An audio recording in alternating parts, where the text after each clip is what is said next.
Good morning, folks, and welcome back to the farm. We're going to show you a very easy sourdough bread recipe that's almost no fail. So if you've had struggles with sourdough in the past and you've just given up, stick around. We'll show you an easy way to do it. Anybody can do it. If I can do it, you can do it, believe me.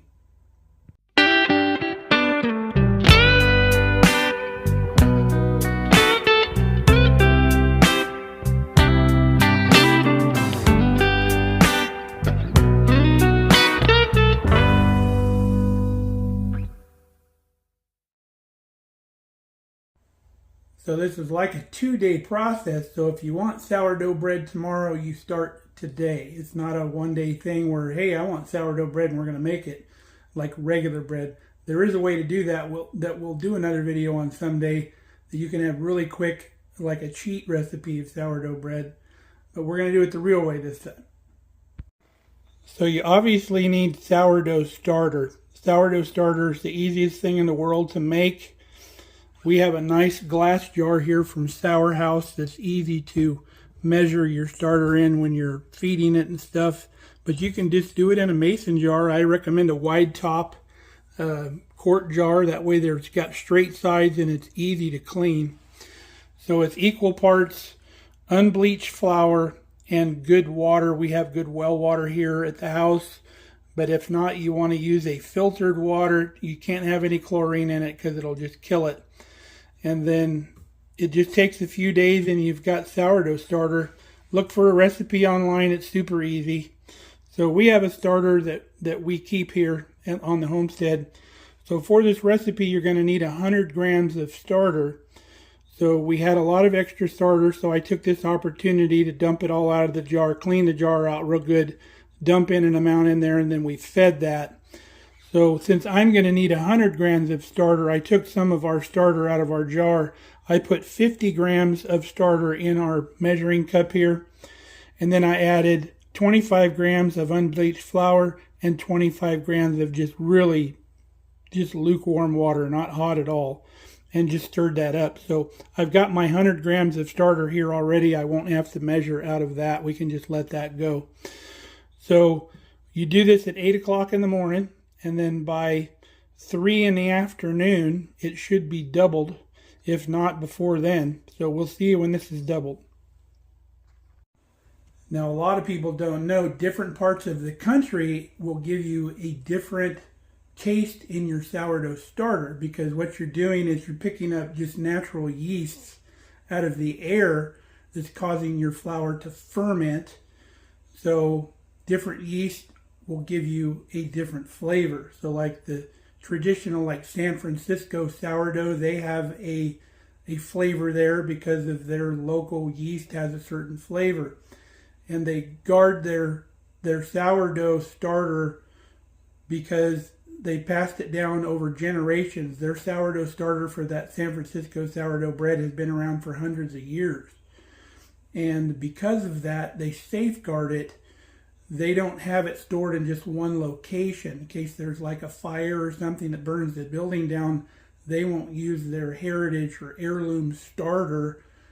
They'll have some in a different location that they can still use, and then they'll split that. So it's safeguarded that way. They do the same thing with vinegar. The mother in vinegar will give it a very distinct flavor according to the yeast that are in your area. And if you've got a really good one, you don't want to lose it. And again, those mothers were passed down through generations. So there's a vinegar company called Classic Vinegar out in California. They do this where they don't keep their mother in the same place. They split that up too, so they never lose it. Now they recommend that you feed your sourdough daily. Now if you're using it daily, you would have to. But you would just do that in the normal process by taking out, say we needed 100 grams of starter for our recipe.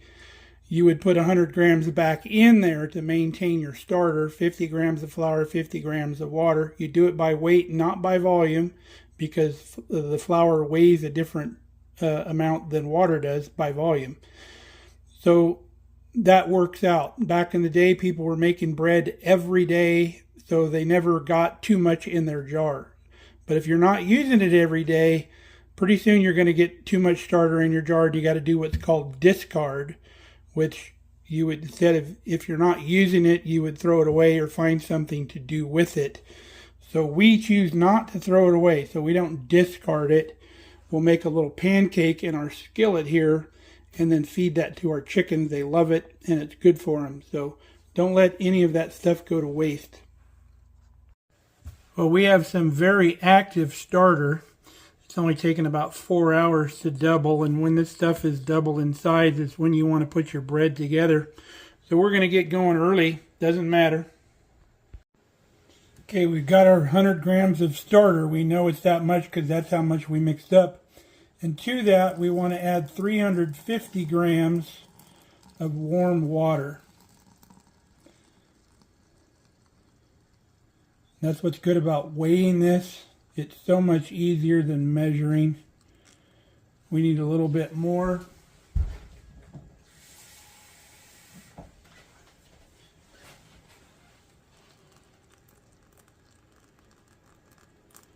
There's our 350, so we're going to mix that up. Alright, we've got a little measuring bowl on our scale. We need 500 grams of flour. And this is unbleached flour. We're using our Niobrara flour that we get from up north here in Nebraska. It's a wonderful company. I believe this is turkey red wheat.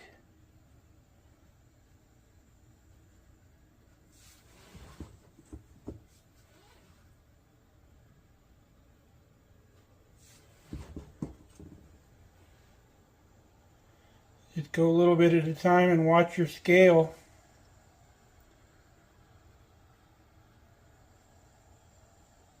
There we go, 501, that's not going to hurt. Now we're going to mix it in a glass bowl because they say not to do it in metal. So we'll put our flour in there and we'll get ready for our next ingredients. Our scale's still zeroed out because it already has the weight of that bowl. Next thing we need is 10 grams of salt. We're using our Redmond's kosher salt.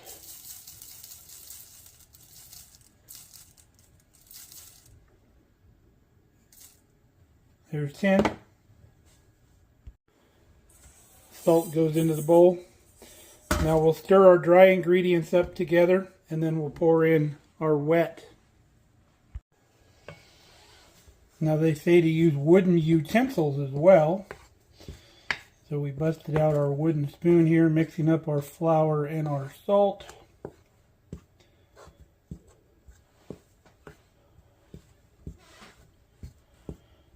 So now we're going to pour in our starter mixed with our water.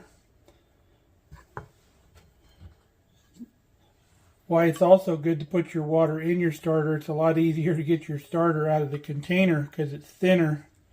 It doesn't stick to the sides of the container and you lose some of it. We're just making sure that we've got it all mixed into that water. We don't want to lose any of our leavening. And sourdough, that's all it is you don't need yeast because it's got its own yeast in it. So you're not using a commercial grade yeast. So now we'll stir all this up and get it combined.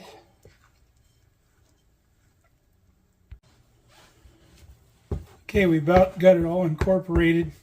Now this is going to be a wet, kind of a sticky dough. So I use the spoon to scrape away from the side of the bowl because I don't want to lose all the dough up on the side of the bowl, obviously. And normally when you're making standard bread recipe, you're usually putting in enough flour to where it cleans the side of the bowl. Like I said, this is wetter. So that's plenty of incorporation there. I'm going to scrape off what I can off of the spoon here.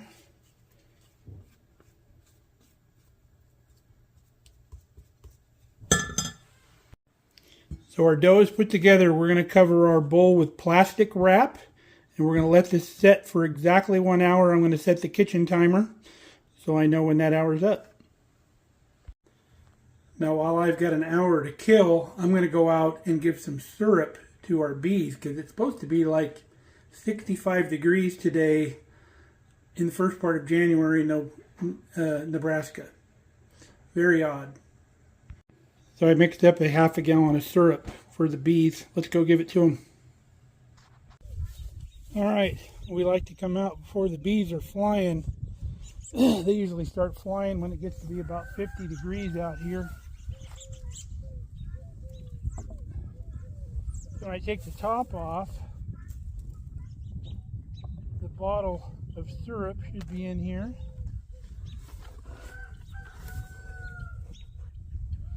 I'm going to take my brick. When I pull the bottle of syrup up, I'm going to put the brick over the hole so the bees don't come up into the box, because if they get stuck in this box, they're going to die. They can't get out.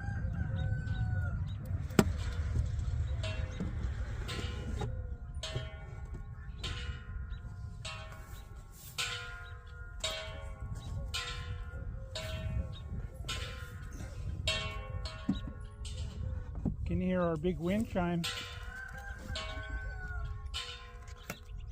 Sounds like a church bell.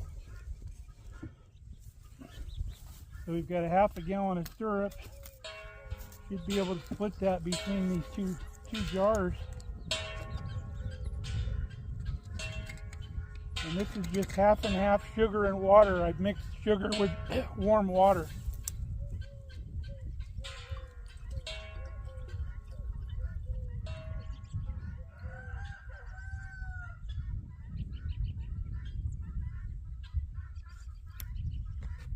Then this lid has little holes in it where the bees can get the syrup out.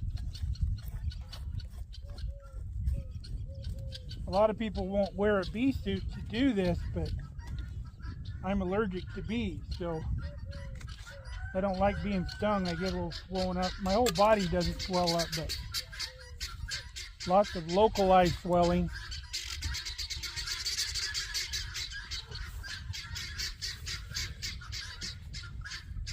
So we'll just remove our brick, set our jar on there. Bees are nice and active down in there. We got one bee loose, but he's out of the box, so he can go back in the bottom.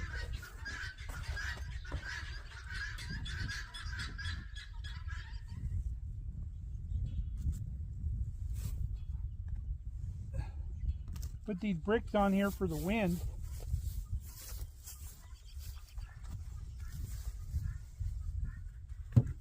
The Nebraska wind would tear these lids right off.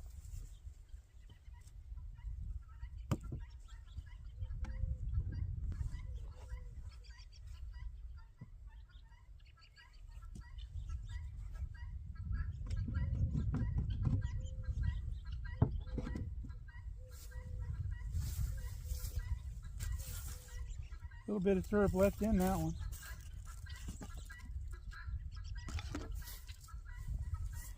I gave him syrup probably about a week ago. We had warm weather.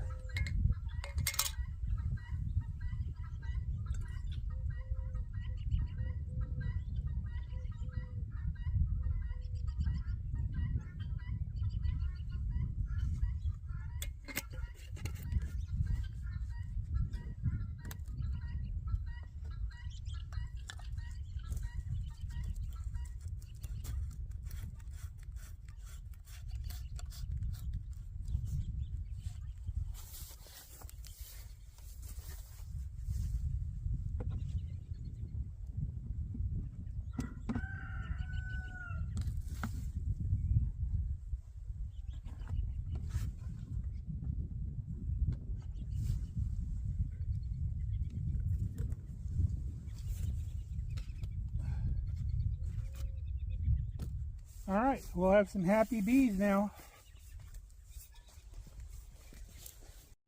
So it's been an hour. Now we got to do what's called a stretch and fold. I got a little bowl of water here because to do this you need to get your fingers wet so it doesn't stick to your fingers. And then you want to pull it up on one side. And then you want to grab it, stretch it, and fold it over. Turn it a quarter turn. You want to do that again. Grab it, stretch it, fold it over. Another quarter turn. We want to do all four corners, so do it 4 ways. Get it loose, got our fingers wet, stretch and fold. So one more time.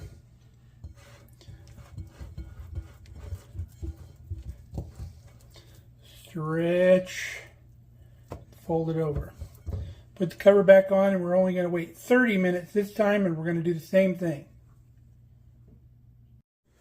Now, if you're wondering what the purpose of that stretch and fold is developing the gluten in the dough to give it a better structure so it'll hold on to the air bubbles and it'll actually rise when it starts rising. Now, you'll notice, unlike regular bread, you saw that wasn't like doubled in size or anything like that. Don't get broke up about that. This is a slow process. You're not going to see immediate results like you would with a yeast bread. Okay, time for our next stretch and fold.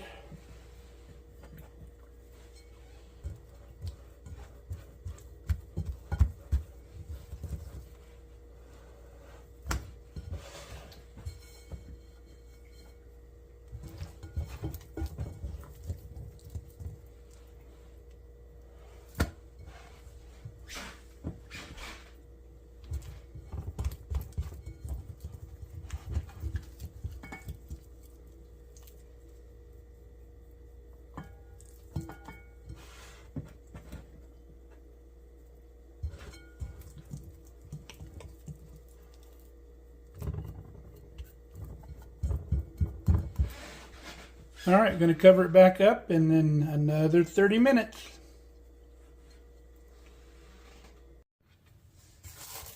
All right, another stretch and fold after 30 minutes.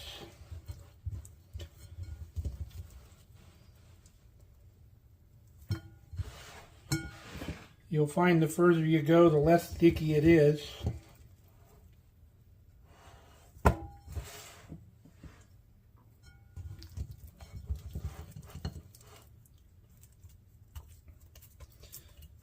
Starting to get some structure now. You can tell when it's not as easy to stretch.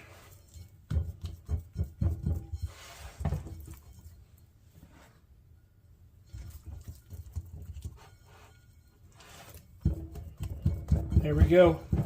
Gotta do this one more time. Okay, this is our last stretch and fold. It's already starting to create bubbles.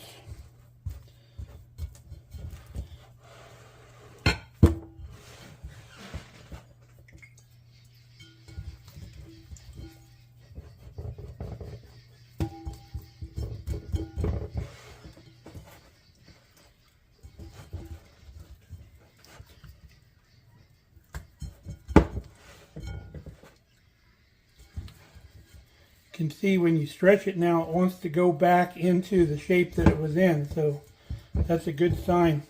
So we're going to cover this, and it's going to sit about 4 hours, and then we'll shape it into a loaf, and we'll show you that when we get there.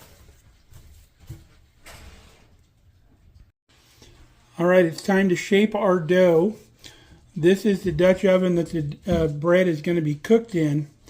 So this bowl is about the same diameter, which is what you want to leave your bread in. But we're going to pull this out of here real quick. I'm going to wash this bowl.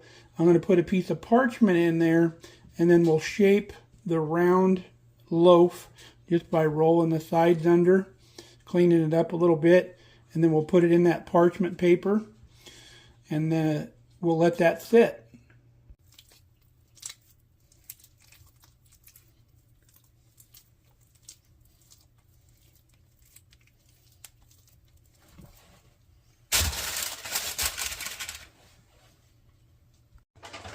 All right, got my bowl cleaned out. Grab our bread, put it back in here.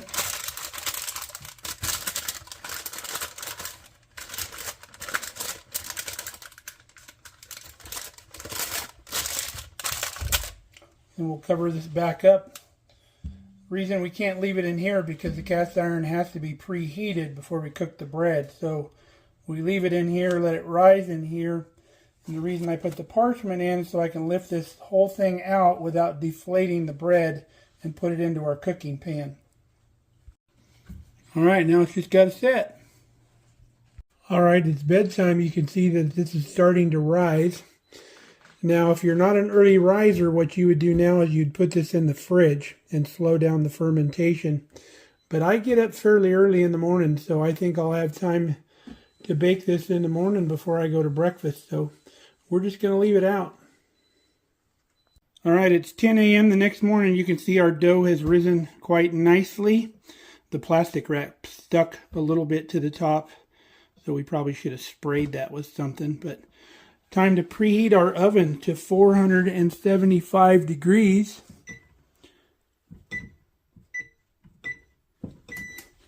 And we have our Dutch oven in there to preheat as well. Now once everything's preheated, we will grab this by the parchment paper, lift this whole thing into the Dutch oven, and then we'll put the lid on and throw it in the oven. Now the biggest problem that people have with sourdough is they're not patient. It will rise. You just got to give it time. It all depends on mostly temperature in your house. We keep our house fairly cold, so it takes a little longer to rise. If your house is warm, it'll take a little shorter time, but it will rise. This stuff will even rise in the refrigerator. Like I said, if you're going to bed and it looks like it's taken off, you can throw it in the fridge and it'll wait it out till the next morning.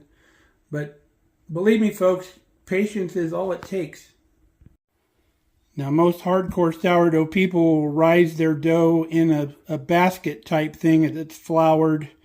I forget what it's called, but what they'll do is they'll put their baking sheet or whatever they're going to cook it in on this. They'll flip it over and it'll fall into their cooking vessel, whatever it may be, because you don't want this dough to deflate. And if I were to go pick this up out of the bowl, it's going to deflate a lot of the air bubbles that are in there, and you don't want to do that.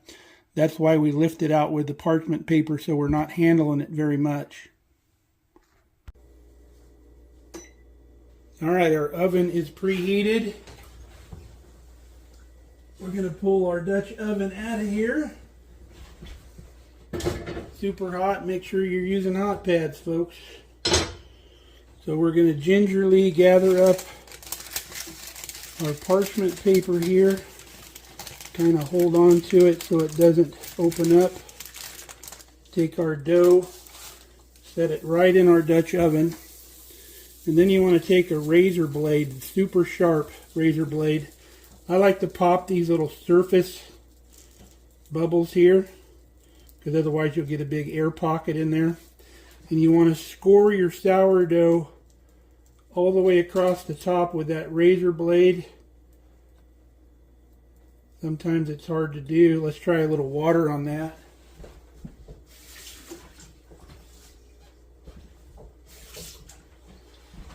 Brand new razor blade. We're going to go with that. We don't want to mess with it too much. So lid goes back on. And we're going to cook this at the 475 degrees for 30 minutes with the lid on.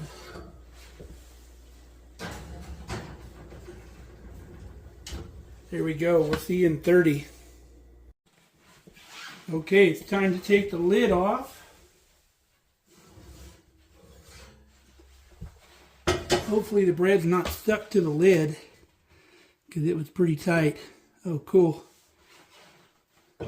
Already a beautiful color. Check that out. So back in the oven for another 15-20 minutes.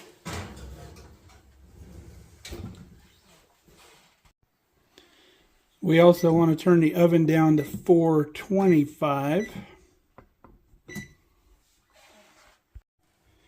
Okay, our bread, I believe, is ready. It only took an additional 10 minutes.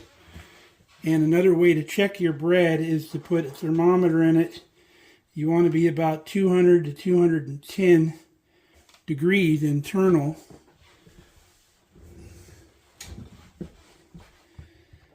And it looks like we're going to make it there. Let's check it, see.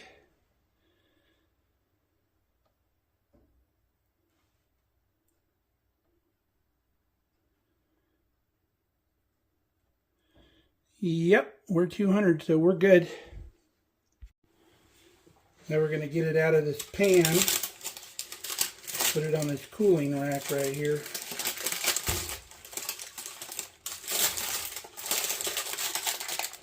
Another good thing the parchment works for.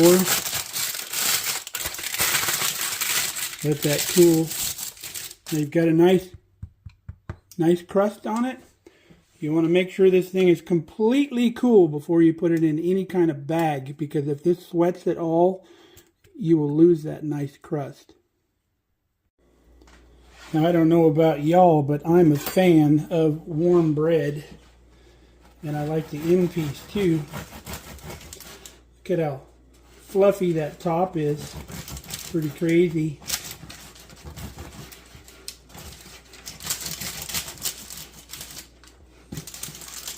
Wants to move around on that cooling rack. Put it back up there. Look at how beautiful the crumb is on that. It's a whole wheat sourdough. Let's get some of our butter. Love salted butter. And I always put way too much.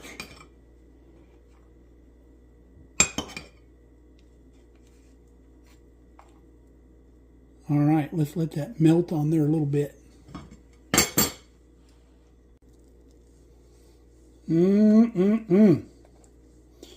Got to get butter on every little corner. Always been that way. Wow. The suspense is literally killing me.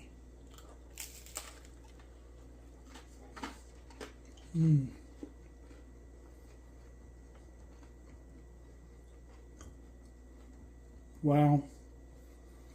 Got that beautiful sour flavor. Nice crispy, crusty outside, which I love. I love a little bit of chew in my bread. The bread you get at the store lately just does not measure up.